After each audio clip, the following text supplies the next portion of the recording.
మంజూరు చేసిన కోర్టు ఆదేశాలను విరుద్ధంగా భరణం చెల్లించకుండా తన భార్యను బెదిరిస్తున్న ఘటన వెలుగులోకి వచ్చింది. 12 ఏళ్ల క్రితం ఆలగురమ్మతో వివాహం చేసుకున్న ఓబులేసు అలియాస్ నరసింహస్వామి ఇప్పుడు స్వామీజీగా మారి మోడంపల్లి బైపాస్ లో స్వతహాగా ఒక ఆలయాన్ని నిర్వహిస్తున్నాడని తెలుస్తోంది.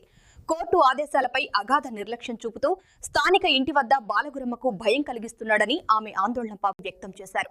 ఇంతకు ముందు ప్రభుత్వం ఇచ్చిన ఇంటిని కూడా స్వామి ఆక్రమించాడని ఆమె పేర్కొన్నారు. ఈ వ్యవహారం స్థానికంగా కలకలం రేపుతూ సమస్య పరిష్కారానికి అధికారులను కోరుతున్నారు. మేము ఇక్కడే నా పెళ్ళైన ఉంటే ఇక్కడే సంసారం ఉన్నాం సార్. ఇదే ఇంట్లోనే ఉన్నాము సంసారం, నేను నా భర్త.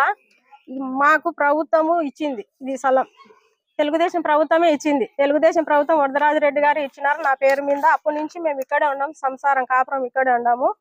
ఇక్కడే ఉన్నాక నాకు నా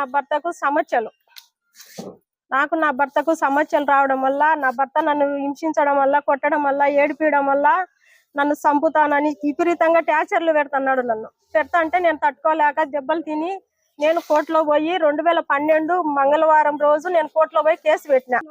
కలెక్టర్ గారిని, ఎస్పీ గారిని అందరినీ వేడుకుంటున్నా, మీడియా వారిని, కోర్టు వారిని, ప్రతి ఒక్కరిని పేరు పేరున వాళ్ళకి చేతులెత్తి నమస్కరించి నాకు న్యాయం చేయమని నేను అడుగుతున్నా.